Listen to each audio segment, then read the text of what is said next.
Thank you for listening to this Belly Up Sports Podcast Network product. Some said we go belly up, so we made it our name, and we're still here.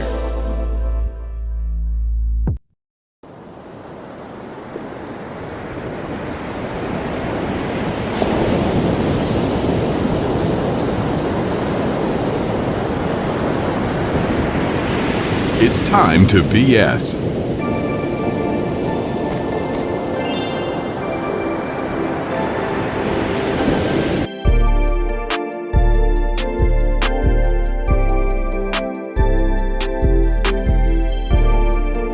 Happy day after Thanksgiving for those listening, or whoever on your phone, Apple Podcasts, Spotify, or on YouTube. Happy day after Thanksgiving, I guess. But, it's one of those times of the year where you start thinking about the holiday season and just everything going on and all that delightful jazz. And, you know, it's hard to not think of other things here and there. You know what I mean? Not as a matter of fact of like, oh, you know, it's a delightful time of the year, which is awesome. You know, you got Christmas, you got Hanukkah for those who celebrate, you got Kwanzaa for those who it's a great time of the year. But there are certain people in life. First of all, welcome, ladies and gentlemen, to the Department of BS. My name is Dan Cruz. I'm coming to you from the beaches of lovely Long Island, New York. And this is time to BS. Now that's out of the way. Ain't that just wonderful? So, in light of the holiday season, I want to share my thoughts on this topic.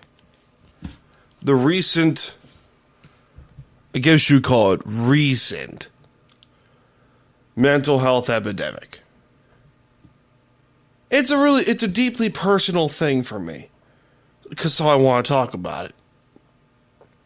I also want to point out that this apartment currently smells like apple pie, because I put apple pie spice in my coffee grinds, and it smells immaculate. So, there's that delightful festivities. So, back to the previous discussion. This time of the year, and on a personal note for me, brings up a lot of unfortunate memories. So, I had the very unique opportunity to go to therapy. And if I could give anyone advice about handling their mental health or handling their anxiety or their depression or any of that jazz, not to say it's jazz, but, you know, just, you get what I mean, is to go to therapy. Go get some therapy, whether it's, you know, a licensed therapist, go to the beach. I'm just using examples here, like go to the beach, go to the park, go through a nature preserve. Go outside, like go out and enjoy nature also. Just go out and enjoy life. I know it's a lot harder for people to enjoy life, in quotes, but you really start to notice the beauty of life when you open your eyes and you realize, you know what, this world ain't so bad. It really ain't so bad at all. I used to think that from a personal perspective, I grew up a really good childhood. You know, so I thought my parents weren't, you know, either was taking care of us, the kids, or, you know, just taking care of themselves. And, you know, I played a lot of video games, so I never really went outside a whole lot. I mean, I was at the turn of the century where a lot of kids are playing more video games. I'm like, okay, whatever. I mean, I don't regret it. It is what it is. And around middle school, high school, I started, you know, getting picked on for no reason. Not like it's a, oh my God, traumatic experience. Like, it happened. It is what it is. And that's one of the things I wanted to get to, which was, people today will try to find and pinpoint the reason to why they react a certain way. Whether it's, traumatic experiences in childhood, traumatic experiences in school. I could personally offer some advice and say, like, okay, it happened. Move on. Move forward. Accept and move forward. That's pretty much it. I mean, if I were to go overcomplicate it, I would say, okay, let's say you're in a relationship. For example, let's say you're in a really bad relationship and you break up with that person. 6 months later, you're still thinking about that person and all, like, what you thought were the good times. If I could offer and pinpoint some advice, I would say, all right, if you didn't leave this situation, what do you think would have happened? What do you think would have happened? Do you think you could have changed that person? Do you think you could have changed yourself to benefit that person? Or do you accept what happened and move on? What do you do? What do you do? I mean, obviously people handle things differently than me. That's fine. I'm not telling you how to live your life. I'm offering suggestions on how to handle things. One thing that my therapist says I do pretty good with is I learn to accept and move on. I mean, yeah, I was bullied in high school. Yeah, I was bullied in middle school. Okay. It's not who I am. I know I'm a different person than I was 10, 15 years ago. And I can accept that and move on. That's pretty much what I do to handle, my brain. I'm in no way cured. I don't think there is a cure for depression.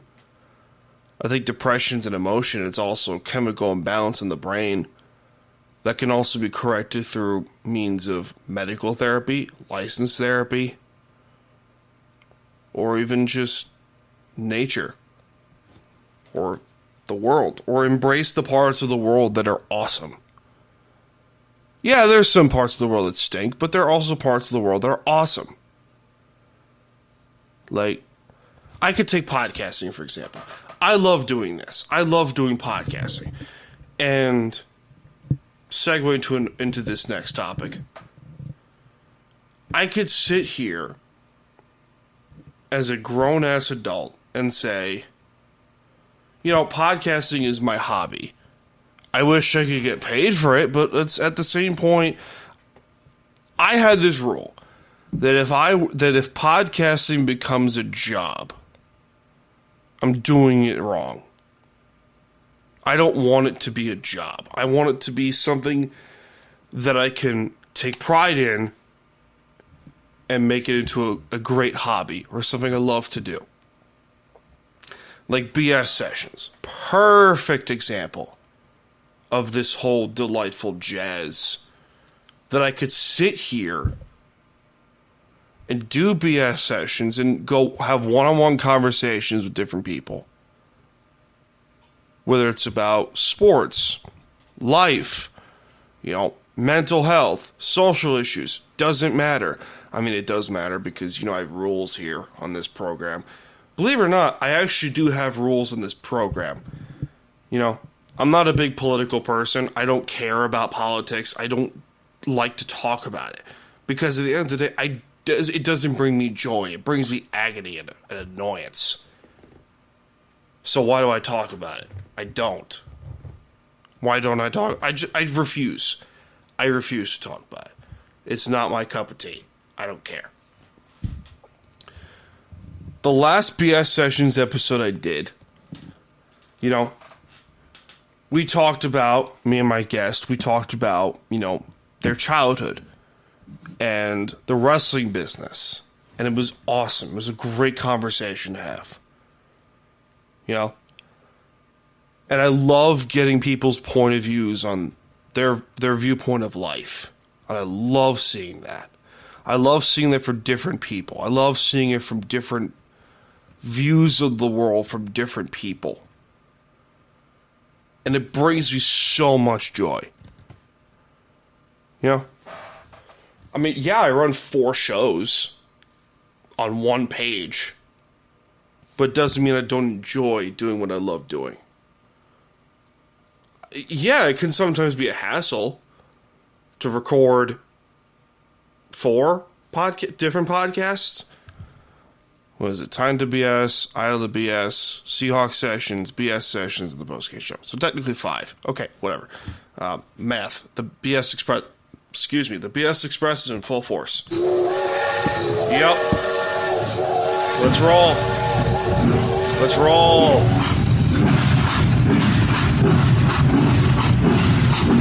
Let's roll. Punch your tickets. Let's go. Punch your tickets and let's go. I like podcasting, man. I consider this to be like my journal. Because I don't like writing. I like just talking what's in my head, in my brain. Wow, I really can't speak today. Oh, boy. This show ain't free, so time for some ads.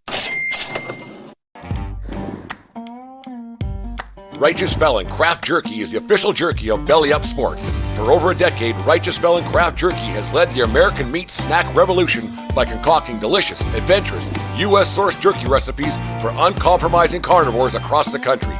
With 15 different flavors to choose from, Righteous Felon has all jerky lovers covered, and by using promo code BELLYUP, you will get 15% off your purchase at RighteousFelon.com. Do your taste buds a favor today and rip into a bag of Righteous Felon jerky. So I wanted to get to another topic here about some sports talk here and there. And as I'm recording this, the Islanders went on a tear, a 6-1 tear on a 7-game road trip. And then they've won 7 of their last 9 games as I'm recording this. And, for those who say, like, all these things, like, oh, the Islanders are for real, the Islanders are this, the Islanders are that, I'm like, people, relax, people. It's too freaking early. That's my issue with sports fans. I think that they believe, now, here am I to poo-poo on people's happiness. I'm not the kind of person to say that you should live your life a certain way.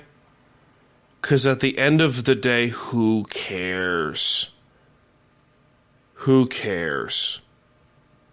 Because it's not my life. It's not my life to be, that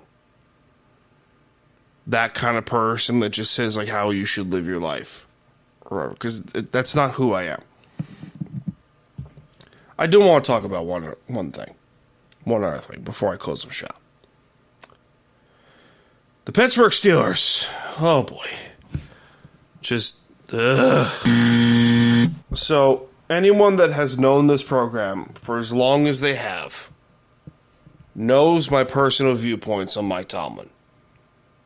Not the person, the head coach. For those who are unfamiliar with my viewpoints on Mike Tomlin, allow me to explain.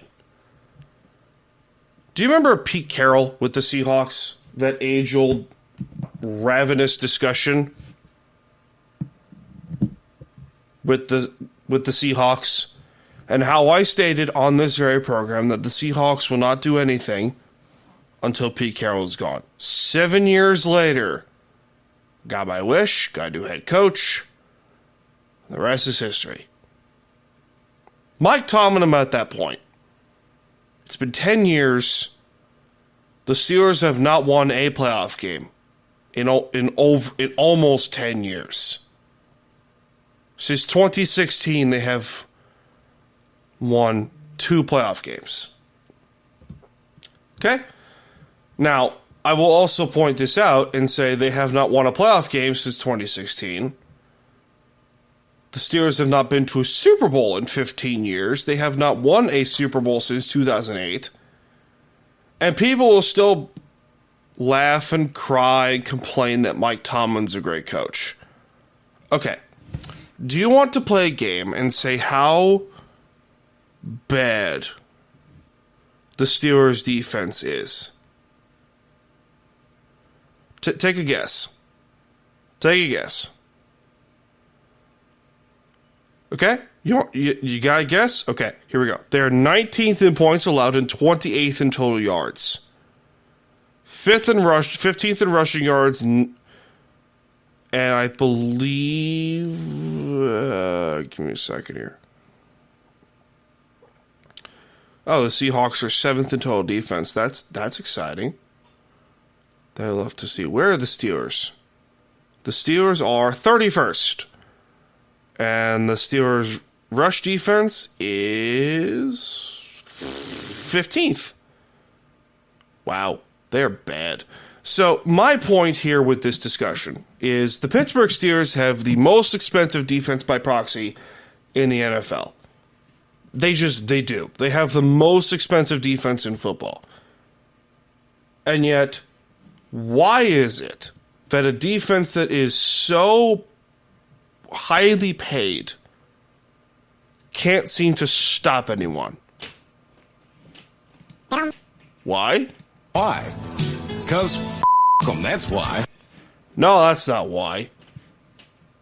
That's not why. It's because the scheme doesn't work. And there are some people on this network that have said, Mike Tomlin's not getting fired because he constantly wins. Yeah, 9 or 10 games. After a while, that stales. When you're getting to the point of James Harrison, 2008 Defensive Player of the Year, say the scheme doesn't work. They need to make a change. When you got Debo saying that, James Harrison, you got a problem. You got a crazy problem. But no one wants to have that conversation. Because otherwise you'll get thrown at, you don't have faith in Tomlin, oh, you're a racist. I'm like, first of all, this has been reoccurring as a discussion for at least 5 years. That the Steelers haven't done anything to warrant them being a Super Bowl contender. There are actual legitimate people in sports media that will say the Steelers are Super Bowl contenders when they got Aaron Rodgers. I kid you not. I wish to God I was joking. You're not. You are not a Super Bowl contender, Pittsburgh. You are terrible. Your offense stinks. Your defense is worse. And yet, you want to have the ball. First of all, they're not going to fire him. They're not going to fire Tomlin. They're going to force him to retire, or they'll wait till his contract is expired, and then they'll let him go. They're not going to fire him. The Steelers do not fire coaches. They don't. They don't fire coaches. I don't understand why they don't, but they have this notorious history of refusing to fire coaches. It's the most frustrating part about rooting for the Steelers. I don't even root for them, but I know the history. My dad's a Steelers fan, and he remembers the days of Chuck Noll, Bill Cowher, the early days of Tomlin. I remember watching Super Bowl 43 in the basement of my old house, back home with my father, watching that Super Bowl and the Santonio Holmes toe tip catch. It was beautiful. It was awesome. Of course, I later learned in life that the Steelers were just gifted a Super Bowl in 2005. I didn't really come to grips with that because I was a child. until later on, but, just stuff. So that's my thought of the day. Anyway, I don't know, I've had some thoughts, but I wanted to share more, but here we are. So, that'll do it for this edition of Time to BS. My name is Dan Cruz. I'm coming to you from the beaches of lovely Long Island, New York. And I'll see you all in this life, and most certainly at the next one. Cheers, everyone. Have yourselves a good weekend.